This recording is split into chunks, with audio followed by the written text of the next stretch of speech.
Altistoria, l'émission qui décrypte l'histoire locale de Haute-Loire. Pour chaque chronique, un invité expert d'un sujet de votre histoire locale. Altistoria, tous les mercredis à 19h et tous les samedis à 10h sur les ondes d'FM43, à retrouver sur Spotify ou sur www.radiofm43.org. Bonjour à tous chers amis et bienvenue sur la chronique hebdo Altistoria, l'émission qui prétend modestement bien sûr mettre en lumière l'histoire locale de Haute-Loire, car notre territoire altiligérien, si vous êtes avec moi chers auditeurs actuellement, c'est que vous le savez, notre territoire est riche d'une histoire locale qui a façonné nos modes de vie, nos paysages, nos traditions. Au fil des siècles, notre société de Haute-Loire s'est construite avec les régimes politiques du pays, les religions, traditions, croyances, mais aussi la géologie. Oui, chers auditeurs, certains monuments témoignent de ce passé altiligérien riche. C'est le cas de la chapelle de Saint-Michel d'Aiguille. Alors vous allez me dire pourquoi lier la chapelle de Saint-Michel d'Aiguille avec la géologie ? Eh bien c'est ce qu'on va voir dans cette émission. Ce monument roman qui allie à la fois l'histoire et la géologie locale est érigé au sommet d'une ancienne cheminée volcanique. C'est un des monuments les plus préférés des Français, qui est souvent en tout cas à la tête des classements des monuments les plus appréciés, les plus visités de France. Pour vous emmener avec moi le temps d'une chronique dans l'histoire de ce lieu assez mythique, on peut le dire, j'ai le plaisir d'accueillir aujourd'hui avec nous, avec vous, Frédéric Lavacherie. Bonjour Frédéric. Bonjour Louis, bonjour. Merci d'avoir accepté mon invitation sur FM43. Frédéric, vous avez 17 ans quand en 1963, Haroun Tazieff, géologue, votre père, vous fait découvrir le Massif central à pied avec une boussole, des cartes géologiques et d'état-major. C'est alors que vous concevez le projet de venir potentiellement habiter du côté du Gerbier un jour. Mais après avoir échoué à votre bac, votre père vous envoie à l'usine, puis vous passez les concours d'entrée en maths sup, puis maths spé. Vous quittez cependant les études d'ingénieur parce que vous n'aimez pas vraiment l'ambiance concurrentielle qui s'y trouve. Vous devenez alors artisan potier, puis menuisier de profession. Depuis 2006, vous vous consacrez à la sauvegarde de l'œuvre Tazieff, votre père, qui était géologue, surtout connu pour ses travaux de volcanologie. On en reparlera tout à l'heure. Vous êtes l'auteur de plusieurs ouvrages sur ce sujet et vous avez également étudié de près la chapelle de Saint-Michel d'Aiguille, érigée au sommet d'une ancienne cheminée volcanique. Pas d'erreur, Frédéric ? Pas d'erreur. Juste une petite précision. Tazieff, qui est connu de tous les Français, et même de tous les Belges et de tous les Suisses francophones qui ont plus de 40 ans, est totalement ignoré de tous ceux qui ont en dessous de 40 ans, en gros.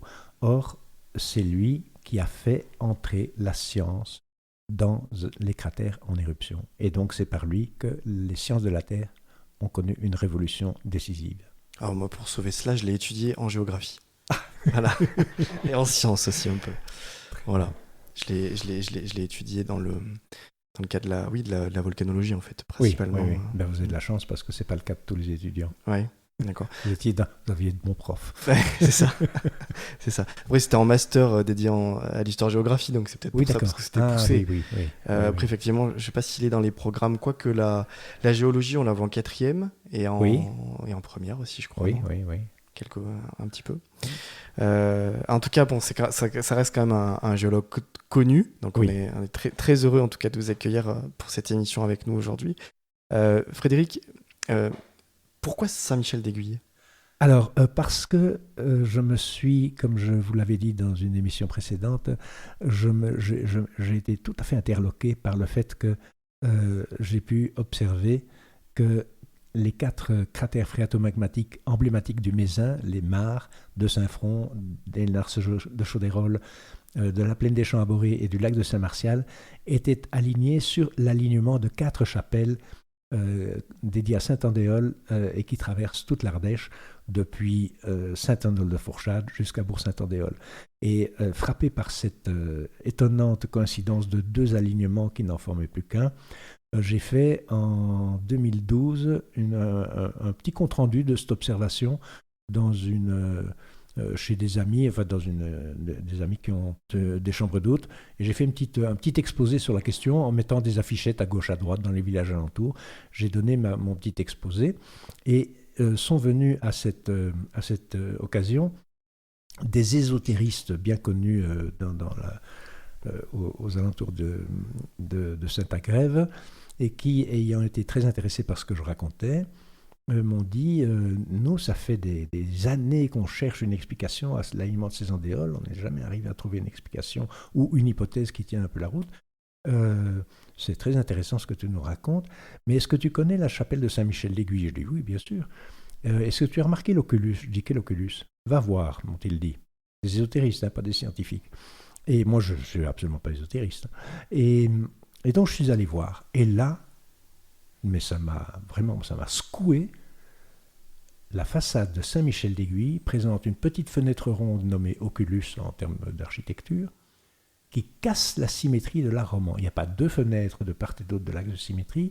La petite fenêtre, l'oculus en question, n'est pas centré, n'est pas dans l'axe de symétrie, il est décalé un petit peu sur la gauche du visiteur qui entre, il est décalé. Donc l'art roman a été conçu à cet endroit-là de manière telle que l'on fasse jurer l'art roman. C'est absolument stupéfiant, phénoménal.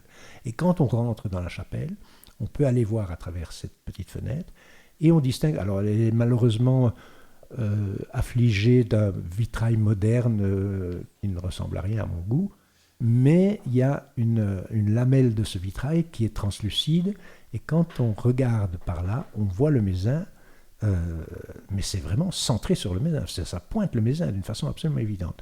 Ça, j'étais tout à fait stupéfait par cette double découverte, un, que j'étais aveugle, et deux, qu'en ouvrant les yeux, on se pose une question vertigineuse. Alors, simplement pour la chapelle, pour situer un peu nos auditeurs, même si c'est un monument très très connu, elle se situe où exactement cette chapelle? Alors, elle se situe, disons, entre Vienne et Brioude. C'est large. C'est large. Oui, mais... Où elle se situe, on pourrait dire aussi, elle se situe entre le 4e et le 13e siècle. Voilà, je vais situer plus précisément. Elle se situe au Puy-en-Velay, dans la commune d'Aiguille, hein, qui est limitrophe du Puy-en-Velay. Hein. Et elle est à quoi tout le monde connaît le Rocher Corneille avec sa gigantesque Vierge, tout le monde connaît la cathédrale du Puy-en-Velay, qui sont, la Vierge comme la cathédrale, sont posées sur une cheminée volcanique très impressionnante, un vestige de cheminée volcanique très impressionnante, au sein du bassin du Puy, et la chapelle de Saint-Michel d'Aiguille se trouve un petit peu au nord, mais à quelques centaines de mètres, pas grand-chose, à vol d'oiseau, ça doit faire 300 mètres ou un truc comme ça. C'est une cheminée volcanique jumelle du Rocher Corneille. Voilà. Alors pourquoi j'ai dit entre Vienne et Brioude? Parce que l'histoire qui est liée à Saint-Michel à Aiguille est une histoire dont on trouve les racines aussi bien dans la Vienne antique, dans la Vienne gallo-romaine, qu'à Brioude, par le martyr de Saint-Julien, qui était un soldat chrétien au temps de la persécution des chrétiens par l'empereur romain, et qui, refusant d'abjurer de sa foi chrétienne, s'était enfui de Vienne vers l'ouest. Il a été rattrapé par les troupes romaines et tué à Brioude au 3e, 4e siècle, plutôt 3e si je me souviens bien, et une première chapelle a été érigée sur le lieu de son martyre au 4e siècle, et cette chapelle a pris au fil des siècles une ampleur considérable pour devenir l'exceptionnelle basilique de Saint-Julien de Brioude. On a compté jusqu'à 800 Saint-Julien de Brioude à travers la France et même la Belgique.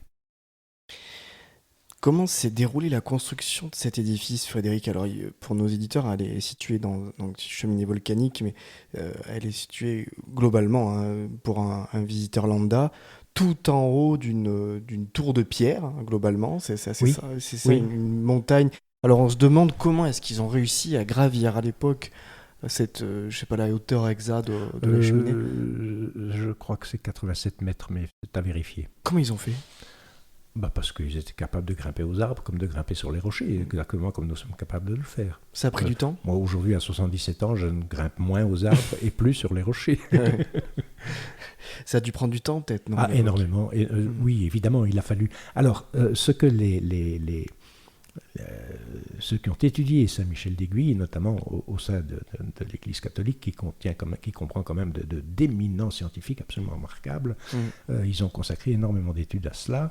Ils ont établi qu'avant la chapelle Saint-Michel, qui est une chapelle chrétienne, il y avait un temple romain qui était consacré, qui était dédié à Mercure, et qu'avant le temple romain dédié à Mercure, il y avait un lieu de culte celte qui était dédié à je ne sais plus quelle divinité celte, mais chacune de ces divinités celtes, romaines et chrétiennes avait la même fonction, ou a la même fonction en ce qui concerne Saint-Michel, c'est-à-dire de faire le tri, notamment de faire le tri entre les âmes des morts et de décider qui va grimper aux cieux et qui va descendre vers les enfers.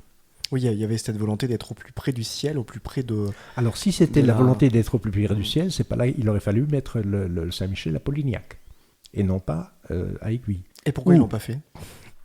Ah ben voilà, moi j'ai mon hypothèse là-dessus. Ou Rocher-Corneille, carrément, ce qui n'a pas été fait. Oui.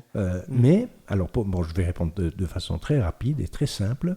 Lorsque l'on chemine de l'ouest du Vivarais, c'est-à-dire de l'exceptionnelle vallée volcanique des gorges de l'Allier, du Haut-Allier, et que du côté de Prades par là, c'est une puissance volcanique avec des orgues absolument fabuleuses, comme il y en a peu au monde, enfin en tout cas peu en Europe.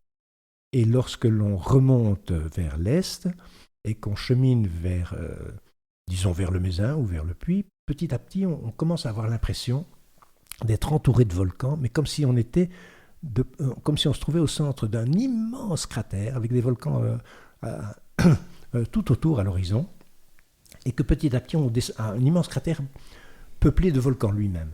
Et on descend petit à petit comme si on abordait un entonnoir et qu'en arrivant au puits, on se dirige inexorablement vers le tube de l'entonnoir.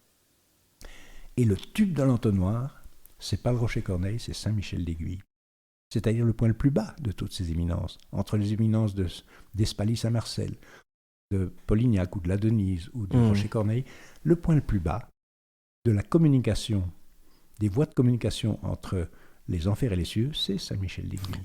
Et donc, là où faire le tri, quand on est chargé de faire le tri parmi les âmes des morts, pour bien faire le job, pour bien faire le boulot, il ne faut pas se tenir sur les bords de l'entonnoir, il faut se tenir où commence le tube. Et ça, c'est Saint-Michel-d'Aiguille. Alors je précise quand même qu'on a retrouvé des vestiges de temples aussi romains au sommet du Rocher-Corneille. Hein. Oui, bien sûr. Oui, bien sûr. On en trouve un peu partout d'ailleurs, hein, des vestiges de temples romains. Mais pas... Alors c'est Saint-Michel dont il s'agit. Hein. Et Saint-Michel, les historiens nous font remonter le premier Saint-Michel au Monte Gargano en Italie. Monte Gargano, c'est Saint-Michel... l'archange Saint-Michel qui est apparu là lors de je ne sais plus quelle bataille. Ils ont permis à certaines troupes de vaincre sur les autres. Mais Monte Gargano se trouve aussi sur une éminence. Et Monte Gargano se trouve à 170 km à l'est d'un volcan qui s'appelle Roccamonfina. Et les archéologues ont découvert sur Roccamonfina des traces d'humains il y a 380 000 ans. Conservées, les empreintes sont conservées dans la cendre volcanique, c'est-à-dire qu'elles ont été imprimées dans de la cendre volcanique meuble probablement chaude et recouvertes par de la cendre volcanique nécessairement chaude. Et ces traces de pas montent tranquillement vers le sommet et en redescendent. Ça veut dire qu'il y a 380, ça c'est mon interprétation, il y a 380 000 ans, des pré-néandertaliens, probablement avant Néandertal, ont eu la curiosité. Alors là, je brode, mais c'est logique. De monter calmement, ils n'y pourraient pas, de monter calmement pour aller jeter un œil dans le cratère. Et ils en sont descendus calmement. Il est évident que ces gens-là ont fait un récit, que ce récit a circulé de partout. Et si on lit Saint-Michel à un récit sur les entrailles de la terre, c'est-à-dire sur l'ascenseur qui permet de rejoindre, de circuler entre les enfers et les cieux, et à l'époque, avant la chrétienté, les âmes comme les divinités, circulaient allègrement du paradis à l'enfer, des cieux aux entrailles de la terre. Et ce que fait la chrétienté de façon de plus en plus vigoureuse, notamment à partir du 7e siècle avec saint Amand, c'est de persuader les esprits païens de séparer rigoureusement. On ne mélange plus les enfers et les cieux, c'est terminé. Voilà. Et ça, Saint-Michel-d'Aiguille le manifeste particulièrement parce que c'est une cheminée volcanique, qu'elle est c'est le tuyau qui permet de prendre l'ascenseur pour descendre ou de le reprendre pour monter. Et il s'agit là de tuer le dragon. Or, tuer le dragon, il se peut que pour les païens, ce soit sacrilège. Le dragon, ça s'adopte, ça s'apprivoise, le dragon s'apprivoise. Il faut avoir avec lui des relations, dans la mesure du possible, cordiales, en tout cas, certainement pas le tuer. Et je pense que d'avoir cassé la symétrie de l'art roman au XIIe siècle dans la façade de Saint-Michel-d'Aiguille, c'était un acte de résistance culturelle qui signifiait, parce que l'oculus désigne le mézin, en cassant la symétrie de l'art roman, on attire l'attention sur le mézin pour signifier le dragon, on ne le tue pas. Ça, c'est sacrilège. Voilà mon hypothèse sur cette extraordinaire incongruité d'avoir, pour les bâtisseurs du Moyen-Âge, cassé la symétrie de l'art roman. Alors, vous nous avez très bien présenté, Frédéric, les tenants et les aboutissants religieux, les croyances liées à cet endroit. En termes de géologie, est-ce qu'ils savaient, est-ce que les gens à l'époque, Saint-Michel-d'Aiguille, c'est 10e siècle, c'est ça, chapelle romaine du 10e ? Première chapelle 10e, et le déambulatoire qui l'entoure avec cette façade qui casse la symétrie de la romance, c'est 12e. 12e siècle, c'est ça, donc à peu près 2 siècles de finition en construction. Est-ce que les gens, donc on est au Moyen-Âge. Au Moyen-Âge, même première partie du Moyen-Âge. Est-ce que les gens à l'époque, au-delà des croyances, de leurs croyances, etc., est-ce qu'ils ont des connaissances géologiques, volcanologiques ? Est-ce qu'ils savent qu'ils sont en train de construire ça sur une montagne de lave froide Oui, ils savent. Ah oui, à tous les coups, ils le savent. C'est des tailleurs de pierre, des sculpteurs de pierre. Moi, je suis artisan de la terre, comme potier, artisan du bois, comme menuisier. Si, comme menuisier, vous me donnez une pièce de bois que je ne connais pas, tirée d'un arbre que je ne connais pas, je vais la scier, je vais pouvoir déterminer si l'arbre a poussé sur un sol siliceux ou pas, si c'est un feuillu ou un résineux, et s'il a poussé sur une pente ou au vent, vu la façon dont il va réagir, et vu le grain du bois. Je ne suis pas artisan de la pierre, mais un artisan de la pierre connaît le grain de la matière. Il saura immédiatement distinguer une pierre qui est née par l'eau d'une pierre qui est née par le feu, d'un calcaire qui produit de la calcite qui se dépose dans les grottes ou dans les fontaines pétrifiantes, ou une pierre qui garde manifestement la part du feu dans son grain, comme l'est une lave. Ça, à tous les coups, ils le savent. Or, avant que la chrétienté n'impose en quelque sorte de bien distinguer l'enfer des cieux, le bien du mal, etc., et introduire une représentation de l'univers qui change radicalement avec toutes les représentations de l'univers qui présidaient aux mythologies, aux légendes et aux religions antérieures et aux connaissances antérieures, la chrétienté a probablement fait beaucoup pour éradiquer cette conscience de la nature volcanique du territoire du Velay. Et donc pour moi, les gens du XIIe siècle, ils savaient parfaitement que c'était une cheminée, que c'était un volcan. Alors l'oculus de cette chapelle vous a particulièrement interpellé, vous en avez parlé tout à l'heure. Oui. Tout d'abord, pour nos auditeurs, c'est quoi un oculus ? C'est ce que je disais tout à l'heure, c'est une petite fenêtre ronde, tout simplement. On appelle ça oculus, un œil, une sorte de, comme on dit un œil de bœuf pour des fenêtres, des fenêtres rondes. On appelle ça un œil de bœuf en architecture. Un oculus, c'est ça, c'est un petit œil, une fenêtre ronde. Donc là, pour Saint-Michel-d'Aiguille, il est situé sur la façade principale, c'est ça, quand on rentre. Voilà. Alors, c'est lié. En fait, l'histoire est la suivante. Au Xe siècle, au retour du premier pèlerinage à Compostelle de l'évêque du Puy, il s'appelait Godescalc, une première chapelle est érigée au sommet du rocher d'Aiguille et d'orientation classique est-ouest. Et puis, il y a un tel succès de Compostelle et une telle affluence de pèlerins au sommet de cette cheminée volcanique, qui est en quelque sorte l'éminence la plus basse du bassin du Puy, que les responsables d'alors estiment nécessaire d'élargir cette chapelle initiale, et ils vont construire un déambulatoire qui va entourer la première chapelle. Mais le rocher est étroit, il était relativement exigu à son sommet, et donc ils ont été contraints d'épouser le contour du rocher pour agrandir la chapelle et accueillir plus de pèlerins.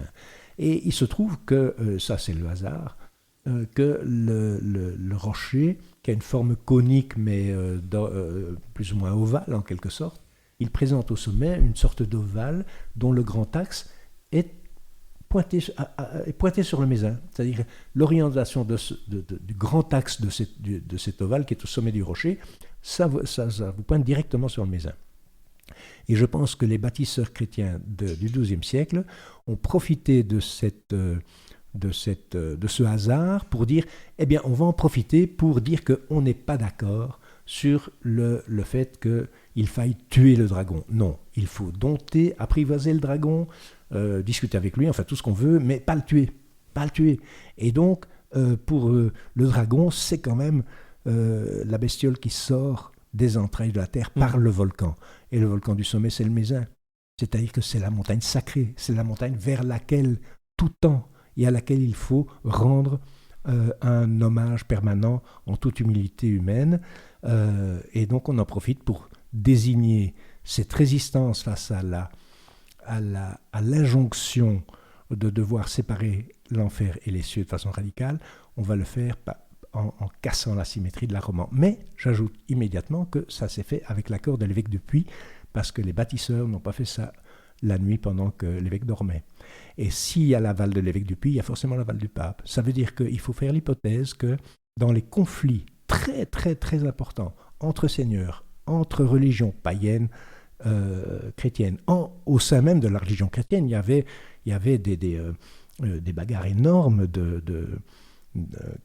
théologiques, avec l'apparition de ce qu'on a appelé ensuite des hérésies. Il ne faut pas oublier que quelques dizaines d'années après l'érection, après la décision de casser la symétrie de la Roma à Aiguille, quelques dizaines d'années après, dans le Languedoc, s'établissent les tribunaux d'inquisition pour faire le procès de ceux qui pensent de travers. Et les procès assez rudes.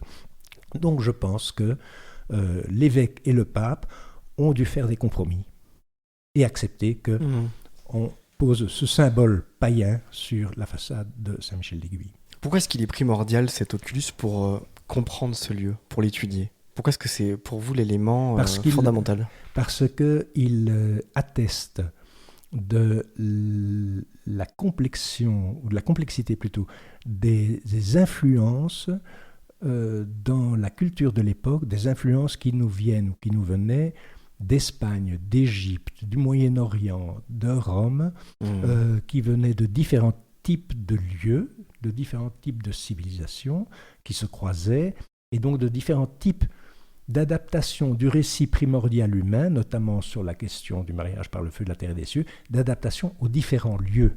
Parce que tous ces lieux que je viens de citer sont des lieux où il y a une présence volcanique et où donc le récit du dragon ou le récit des géants, parce que le dragon, que ce soit le dragon de feu ou le dragon de l'eau, et le récit des géants, le géant Atlas, le géant, le cyclope, le colosse, le gargantua, tout ça c'est, je pense, l'expression de cette puissance théorique phénoménale, capable, en même temps que de produire un dragon, de balancer des parpaings de plusieurs centaines de tonnes à des centaines de mètres de haut et à des centaines de mètres de distance du cratère. Donc il faut vraiment des géants colossaux, d'où les mythes des géants comme les mythes des dragons. Et ces mythes-là sont retravaillés sans cesse en fonction du lieu et de l'histoire du lieu. Et ils reviennent au point d'origine, et le point d'origine ici, il est partout, mais le point d'origine d'il y a 1,5 million d'années au bassin du Puy, le récit revient complètement transformé. Tout ça se mélange dans une symbolique que l'on retrouve dans Saint-Michel-d'Aiguille. C'est un cas unique en France, la chapelle Saint-Michel-d'Aiguille? Ah oui, non seulement en France, mais dans le monde, je n'ai pas trouvé... Alors, non seulement d'exemples où la symétrie, alors ça concerne l'Europe notamment occidentale, où la symétrie, mais même pour Byzance, la symétrie de l'art chrétien est brisé de façon volontaire par des artistes à la pointe de leur art. Donc il n'y a pas d'erreur de construction. Ça, c'est unique. Je n'ai pas trouvé d'autres exemples. Alors il y a des exemples de symétrie cassée parce que c'est construit un peu n'importe comment. Il y en a dans le Forez. Mais manifestement, c'est parce qu'on n'a pas maîtrisé les différentes étapes de la construction, que ça a été fait peut-être avec des gens qui n'étaient pas tout à fait spécialistes, j'en sais rien. Ça, c'est une première spécificité, à mon avis, unique. Il y en a une deuxième, c'est la forme du rocher d'Aiguille.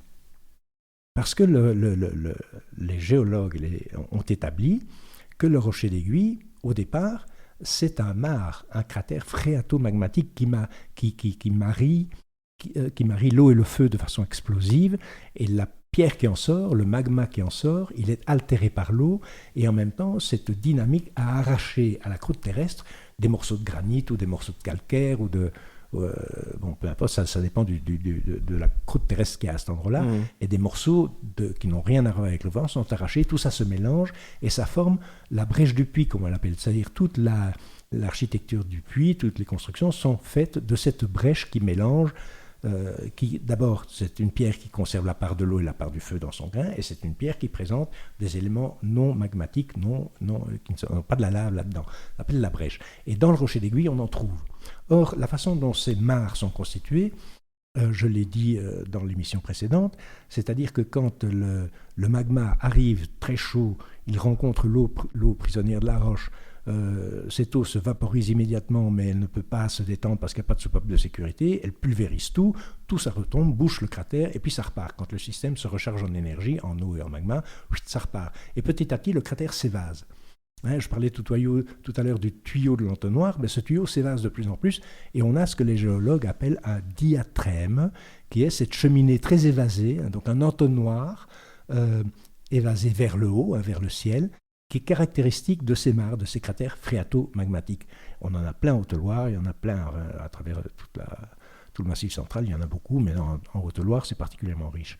Or, Saint-Michel-d'Aiguille présente un entonnoir inversé. Je disais tout à l'heure que c'était le début du tube, mais il se trouve qu'en réalité, c'est un entonnoir inversé parce que c'est une pyramide. Donc, nous aurions un cratère phréato-magmatique parce qu'il y a des échantillons de cette brèche hétérogène en quelque sorte jusqu'au sommet, donc c'est bien un diatrème, ça doit être un diatrème, sauf que là l'entonnoir est inversé, et ça c'est unique, je n'ai pas trouvé d'autres exemples d'entonnoir inversé. La seule personne qui ait émis une hypothèse, non pas à propos de Saint-Michel-d'Aiguille, à propos d'autres volcans, sur le fait que la cheminée doit avoir une forme d'entonnoir inversé, c'est-à-dire une forme pyramidale en quelque sorte, ou conique, c'est Haroun Taziev. Et il a émis cette hypothèse à l'occasion de la vidange du lac de magma permanent du Nyiragongo au nord de Goma, qui en 1977 a fait une éruption.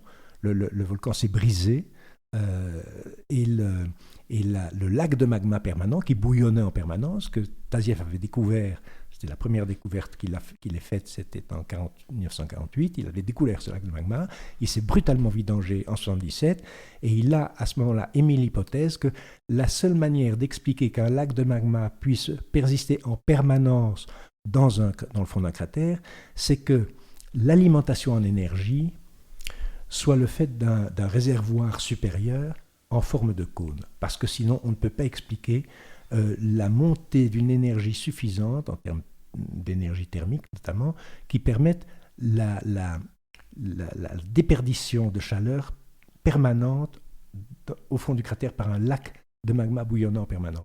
C'est le seul qui ait mis une hypothèse sur une cheminée conique. Et Aiguille est une cheminée et elle est conique. Ça, à mon avis, c'est tout à fait unique, tout à fait unique.